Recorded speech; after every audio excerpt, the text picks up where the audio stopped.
ខាងក្រៅបាទវត្តមានចានេះដូចជាបាទខ្សែទឹកខាងក្រៅរិទ្ធីមហាបាទសាលសែនជ័យនេះមកហើយចាមកហើយមកហើយបាទខ្សែទឹកខាងក្រៅ056ត្រឹមត្រូវហើយចាបាទចំណែកខ្សែទឹកខាងក្នុងគឺពុះព្រៃមានរិទ្ធបាទគឺពុះព្រៃមានរិទ្ធឥឡូវនេះខ្សែទឹកខាងក្រៅគឺបាទមត្តរិទ្ធមហាសាល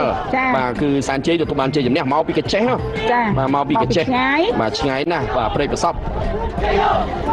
ទូគូទី28ខ្សែទឹកខាងក្រៅមានឈ្មោះថាពុះព្រៃមានរិទ្ធចំណែកខ្សែទឹកខាងក្នុងមហិទ្ធិរិទ្ធចាំរិទ្ធីមហាសាលសែនជ័យចាឥ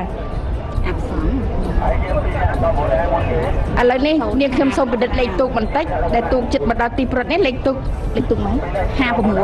56លេខទូក56ដែលមានឈ្មោះថារិទ្ធីមហាសាលសែនជ័យចាគឺគាត់បានមកដល់ទីហើយតែចំណែកដៃគូរបស់គាត់ពុះព្រៃមានរិទ្ធ056ខ្សែទឹកខាងក្នុងបាទរិទ្ធីមហាសាលសែនជ័យបាទមកពីខេត្តកញ្ចេះកំពុងតែចាញ់បងហើយបាទចាញ់បងទៅលើខ្សែទឹកខាងក្រៅមហិទ្ធិរិទ្ធរាំងសីបាទលោកយាយធំបាទលឿនមែនតើគ្នាអញ្ចឹងខ្សែទឹកខាងក្រៅទទួលបានជ័យជំនះចាអាចថាឈ្នះ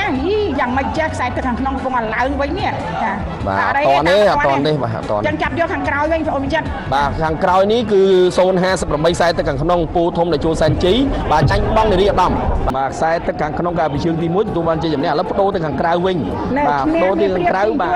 តិចតួចទេបាទរស្មីកញ្ញាបុប្ផាសែនជ័យចាំមើលយ៉ាងម៉េចដែរអាចមកលេងគ្នានេះនៅជាតិតទី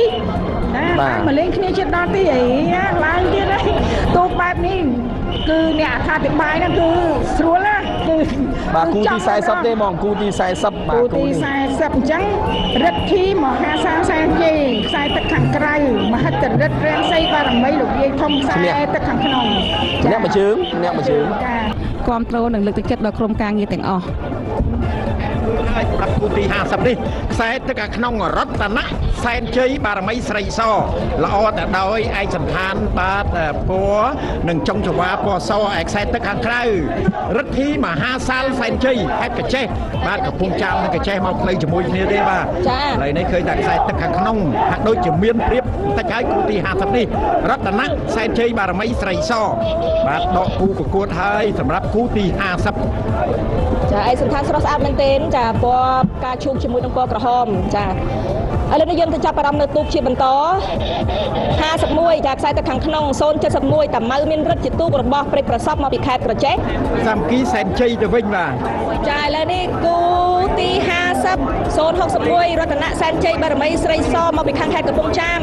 ចាកំពុងតែនាំមុខហើយទូកដែលស្ថិតនៅខ្សែទឹកខាងក្រៅរីឯខ្សែទឹកខាងក្នុង056រិទ្ធីមហាសាលសែនជ័យរបស់ខាងខេត្តក្រចេះឥឡូវនេះទូកទទួលជ័យជំនះហើយគឺ061